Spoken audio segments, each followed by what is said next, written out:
Joining us as always this morning. It's Uade and Chibuzor. Good morning, Uade, and welcome. Good morning, Lagos. Ramadan Karim to all my Muslim brothers and sisters. I hope the 30 days went well and we're all refreshed for a new year. All right, so Chibuzor is going to join us shortly. We're starting off with a headline that comes from The Nation. Don't forget, we'd love to hear your thoughts. The WhatsApp number is 0809 4440981. And you can also tweet at Smooth981. We're streaming live on YouTube as well. It's Smooth981. From The Nation, CBN bans foreign currency collateral for Naira loans.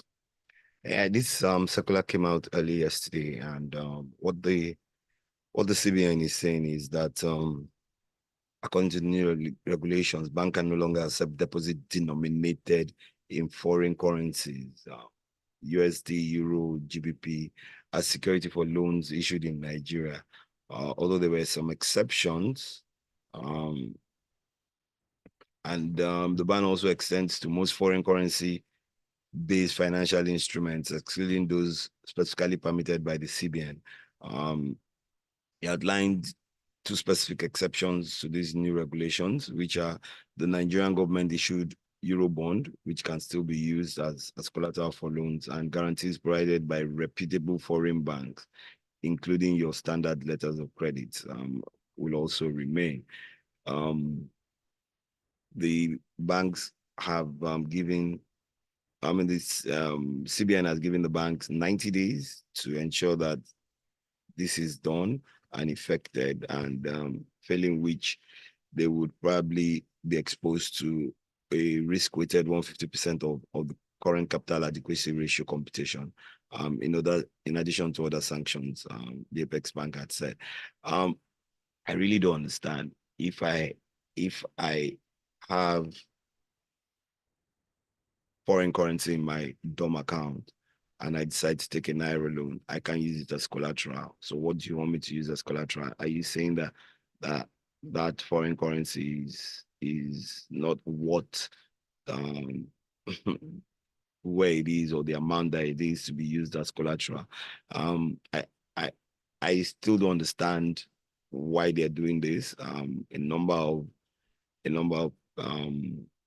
number of reactions to this yesterday, and sometimes I'm trying to wonder what exactly is the CBN doing. Like, maybe because there's a public holiday on today and tomorrow, they've decided that they wouldn't have released the circular on Friday, because usually anytime from Wednesday, the CBN circulars just start dropping. And really, I can't count the number in the last 2-3 months, but all this in a bid to try and strengthen the dollar against the Naira.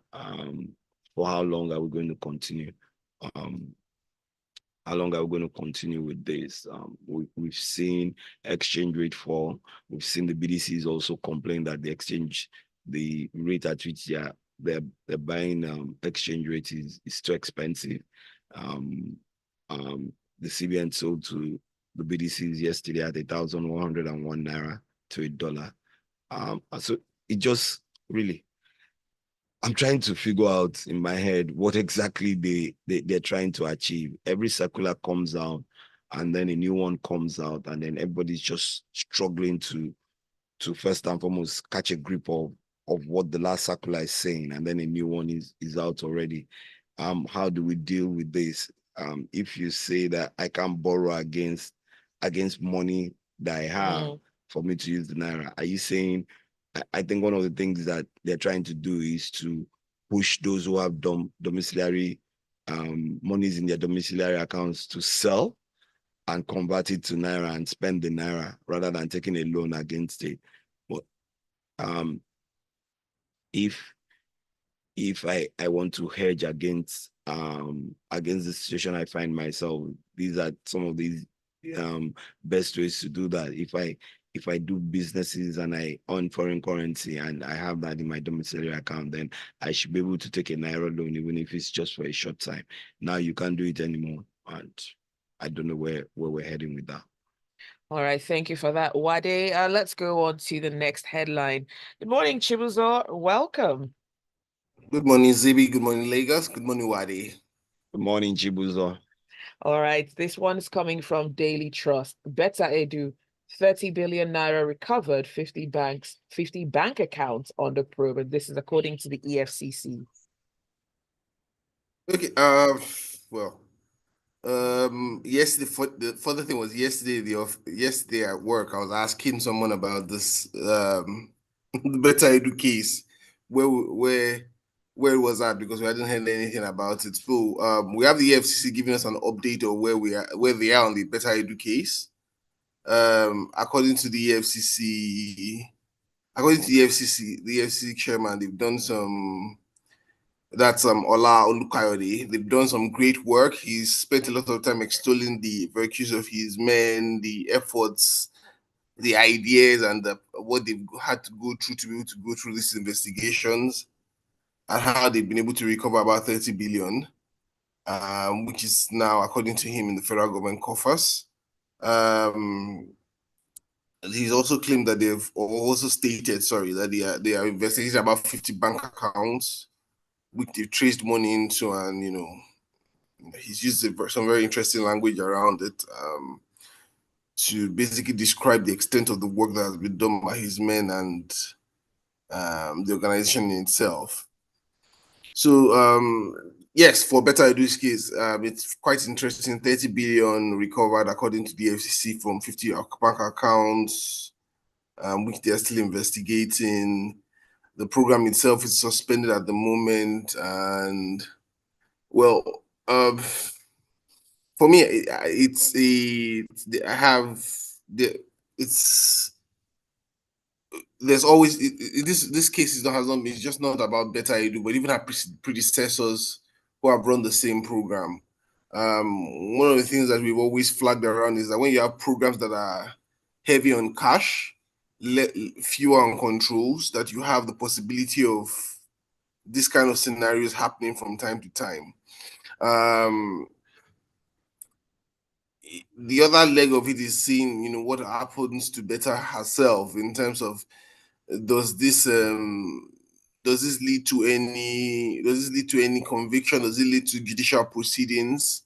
Or does it just end at this? It's something that remains to be seen, and we're looking forward to following it through. My hope, and because the FCC chairman is using it as a strong case of the president and this regime's fights against corruption and their lack of their position on corruption. I hope that this is that well, like he said, that this is an example and what should be the standard, not just for this regime but for Nigerians going forward. So let's see what happens. I don't think there's much to say again about this case, really. But let's see what happens. Let the process follow itself through, and let's get to the conclusion. My only worry, and I keep on saying, is that I would like that one of my concerns, and I know we've said this a lot, is about the Nigerian police, the capacity of the Nigerian police, and how we are defaulting to other institutions outside Nigerian police. It just looks like I don't want to use any derisive language on Nigerian police, that their functions are just are quite limited to maybe just looking at traffic or looking at basic stuff. You're still our friends. Yeah, but our friends, but we need to strengthen all our institutions, and I always hope that one day we'll be able to strengthen the Nigerian police to work the way it ought to work, and to have the relationship it needs to have with the people. So I'll keep it at that. Thank you. All right, thank you, Chibuzor. Emeka says Better Edu should be charged to court and not be prosecuted by the media. Emefiele's case is still steeped in mystery. All right, let's I go on agree. to the next headline from Vanguard. NNPC faces $3 billion backlog on fuel payments. This news broke yesterday evening, and well, a number of people that I know, a number of analysts have been saying this. We've said this. Chibuzor and I have said this a few times on this program. Each time it comes to subsidy removal, is subsidy really out of fuel? The news says that NNPC Limited is owing around 3 billion to traders over imported premium motor spirits. This is according to Reuters. The backlog is not unconnected with the collapsing naira currency and rising global fuel prices. We know that fuel prices are hitting almost $90, if not more. And anytime that happens, it means that the cost of landing petroleum products will definitely increase. We've seen increases since May last year. Once the exchange rates started to take a downward dive against the naira, things like diesel, jet fuel, kerosene had all hit the 1,000 naira mark and above. But we've seen PMS still average out at 617 naira across the nation, with NNPC, who is really majorly the sole importer of the PMS products. And you can see from this news why they say the NNPC is owing about 3 billion. Is subsidy still in place? A lot of people believe it is. A lot of people believe that it's even higher to manage the cost of subsidy on a monthly basis in comparison to previous times because of the exchange rate depreciation. Although the NNPC will tell you that they are not aware of such occurrence, but many of the traders, if you ask, they probably would not speak was on the record, but they probably will tell you, well, yeah, they're owing some monies here and there. But if payments have moved from the agreed 90 days to 150 days, then we're going back to where we were coming from prior to the clearing the backlogs of the outstanding from the previous administration. We do hope that this will not affect the supply of petrol. We saw sometime last week there were a few petrol stations that were not selling. A number of them are back on board selling, and at the end of the day, if we do owing, then let's try and ensure that those payments are made so that we don't go back to a situation of having petrol queues across Nigeria. When you consider the fact that inflation is at 31%, currently that will be increased hardship for Nigerians, because we know that transportation, food costs will just soar some more. Let's deregulate this market properly. I'm a firm believer that subsidy should go. And I still maintain that, because it's just a waste of money, and we're beginning to see it again. Like it was, although nobody's speaking about the elephant in the room. Everybody just seems to be comfortable and say, oh, there's no fuel subsidy. But at the end of the day, yes, as much as I believe that subsidy should go, I do think that where we should focus on is not on palliatives. We've been on palliatives since subsidy left, and it's almost a year, and we're still doing palliatives across board. We need to start to get people back to work, either through direct labor, working directly on projects through direct labor management. And I think that way, what would happen is we'd start to see infrastructure being built. We start to see a bit of more people coming into just getting something to do and earning a living and beginning to spend. One of the greatest challenges we have is that CBN is continually mopping up. We've seen what they're trying to do again with the dollar collateralization of loans. It's all to try and mop up excess naira from the system. And the more you're mopping up the excess naira, with 95 trillion in the economy, then the velocity of money is never really going to be high enough for you to boost consumer consumption. And that's what I see. All right, thank you, Uade. Let's go on to some of the messages coming through. Rexy says there's nothing to be confused about with the CBN circular. The objective is to arrive at a mechanism where the naira and the dollar can be bought and sold without a stable narrow band. They're getting there gradually. When the parallel market is selling below the BDC rates, it shows the naira is undervalued, and they move to restore the parity in the market. Shegun says, could NNPC's disclosure have anything to do with the deposit of oil proceeds at the CBN? Keep the messages coming. You're listening to Freshly Pressed on Smooth 98.1. Stay with us. The conversation continues. I'm fair.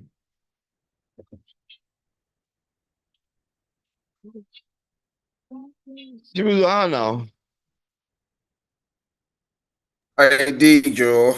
I did. Ah, I've my lost track people. of time. I hope you are. Indeed, indeed. They are still sleeping. Everybody's snoozing. Everybody's snoozing. I imagine we had to wake you up this morning. Don't mind these smooth people. I lost track of time. Actually, I'd woken up. I was on the call, and I just dropped my phone somewhere. Oh no, how you did?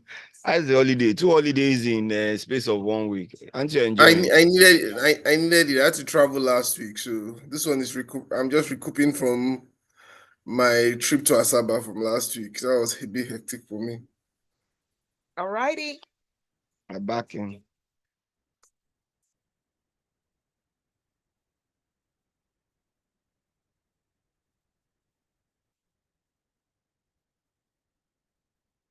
It's Freshly Pressed on Smooth 98.1. It's Zibby here with the analysts, Uade and Chibuzor. We still have more headlines to go through, and we'd love to get your thoughts. WhatsApp number 0809 4440981. We're streaming live on our YouTube channel. It's Smooth 981. From the Nation, Tinubu establishes program to track performance, accountability in health sector. Chibuzor. So this is an interesting one. The president's special advisor on media and publicity, Chief Ajurin Galale, broke this news and informed us about the setup of the fellows, the healthcare fellows or national health fellows programs, with young fellows to be engaged in all 774 local government areas in the country. He's basically said that the responsibility would be to monitor and track primary health care centers' development and performance, which will be measured against the financial inflows into the centers across the country. So basically, it's supposed to support healthcare provision. They said that the president and the government is they're going on the construction of over 8,800 new primary healthcare centers across the local governments in the country to improve primary healthcare.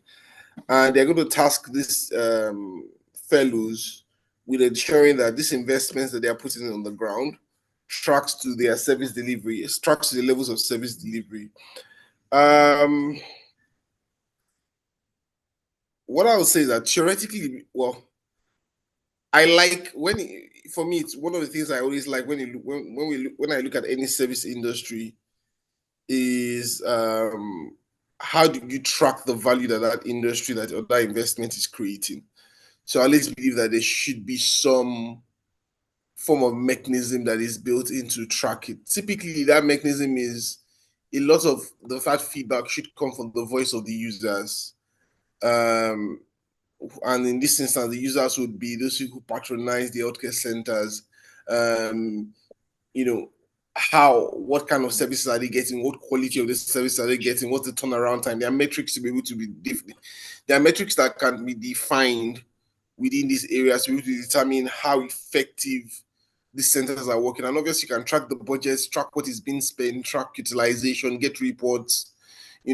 I don't know if this is the work that these fellows will be doing, because I know that some of these functions already sit within various government parastatals, either internally within the healthcare centers or the ministries that manage the healthcare centers, or even external ministries such as finance, works that do constructions and so on and so forth, the hospitals within the either ministries of the health or ministries of whichever ministry is supporting that fund. So I'm wary also about this need to create new agencies and create new work. Yes, they've spoken about employing young people, his president's trust in young people, and is wanting to use the energy of young people to be able to achieve some of these goals. But also, if I look at it side by side with something that was mentioned some weeks ago by the president's one of the president's other media people when they talked about trying to shrink the size of government and trying to I think what's the Rasaya report, trying to implement the Rasaya report. One of the things that came up, and one of myself and Wadi were in the studio that day where we joked about, what was going to be the baseline for implementing that report. And that same thing, we took another story that talked about the creation of another MDA or another MDA a week before. So I like to see this. I like to see the controls and what they are trying to achieve, but I'm also saying that is that responsibility or that role not already being taken care of somewhere and we're not duplicating stuff? So it's something that they need to look at, but do we need to monitor? Do we need to evaluate our projects? Do we need to do all stuff? Yes. Are we duplicating? That question needs to be answered by the president. So hey, I'm not going to be a party pooper, but let's see how this goes. All right, thank you, Chibuzor. We have some news coming in, and this is from The Punch. So the federal government has declared Thursday an additional Eid al-Fitr holiday. So it's a 3-day holiday this week. Yay! I know Chibuzor is so I've been very excited. productive this month. Chibuzor, you're so excited. For those on band A, if you're living in Bani and you have children, everybody in the house. Yes, Just bills will prepare rise. to spend the money for electricity. You will feel it. At this rate, there'll probably be nobody on Band-Aid again. Which is good because people shouldn't pay for what they don't get. I mean, right? Yeah. Okay, let's look at some of the messages coming through. Ajayi says NNPCL is back again with its usual excuse to justify fuel scarcity. Even as the naira is appreciating against the dollars, there's no reason to have any backlog of payments for fuel imports. Message from Jerry. Jerry says the statement by Mr. President on swearing-in day got him into this irredeemable trouble of fuel subsidy, where he currently finds himself. They had been running the country on propaganda, and now the chickens have come home to roost. If you've removed subsidy, then where are the savings? Lies upon lies. And Oluwaseyi, I'm going to come back to that message, but let's go on to Punch. Presidency unveils platform for citizens' feedback. Uade. Well, for me, this is a good development. I know that this came up some time back when the ministerial when they had their ministerial retreat, and the president had said that they were going to put in place a mechanism for citizens to try and monitor what the various ministries and ministers were doing, so that he can actually get that feedback directly from the citizenry. The special advisor on policy and coordination, Hadiza Bala Ahmed, disclosed this at the Go Live event in Abuja yesterday. If you want the link to the platform, is app.cdcu.gov.ng, and would also be available as an app on mobile devices within the next few months. That's according to her.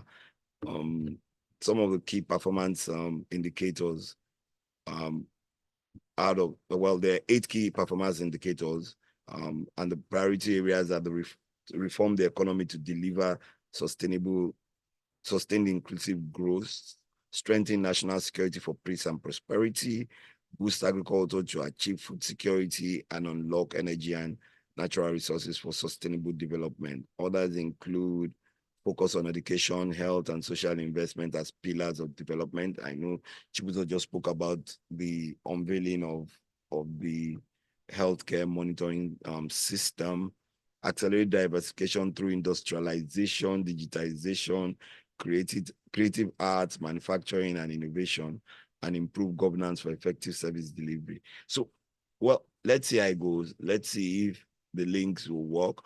We know what happened when the minister of, I think the minister of Interior, with the passports, and within the first couple of weeks, nobody could get access to it because of technical issues, like we know. So let's see how this goes, and I hope that those who will be managing this and monitoring it will be reporting back to the president as quickly as possible, so that he can have an idea of what the ministers and the ministries are doing, and all the other agencies around them.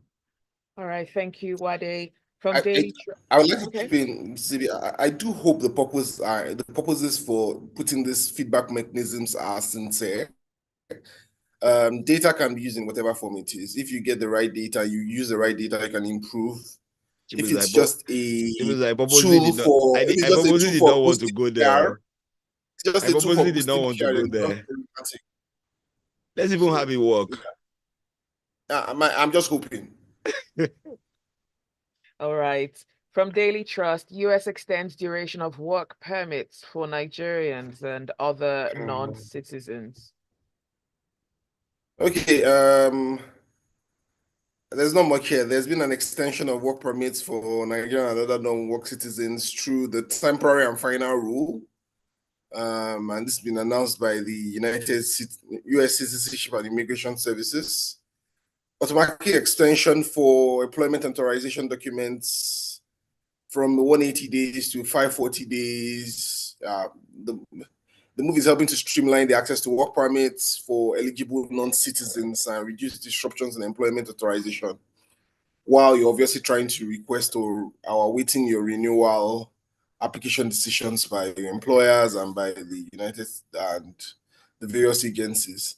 So basically, just allows people to stay a bit longer while trying to sort out their issues in terms of whatever documentation they are providing in terms of their employment status, and gives people who are caught in that process some level of stability, for some level of stability during the period. So yes, for all our friends and families who have jackpot, and those who are intending to, who have jackpot and are caught in those kind of scenarios, it's a breather, at least for for an additional 360 days for them to try and sort out their time. And 360 days is about a year, so it's good. It's good time. So the US have had a backlog in trying to sort out a lot of immigration requests, a lot of documentation. They've been trying to cope with that for the last 2 years and thereabouts. So I think these are some of the things they're trying to do to give themselves a lot more wiggle room, and also give the people who have been caught in that process, as those people who have applied for those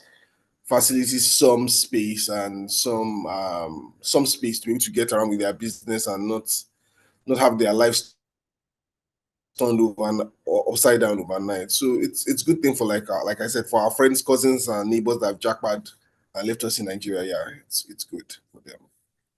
Okay, Oluwaseyi says, my problem with the NNPC, or whatever name it really is, NNPCL, is steeped in mystery. As a public company, we were never aware of how it operates, the people really in charge of it, what its financial books are really like, who it does business with, how it really runs the petroleum sector, and why subsequent presidents took it upon themselves to run the ministry through their tight grip on it.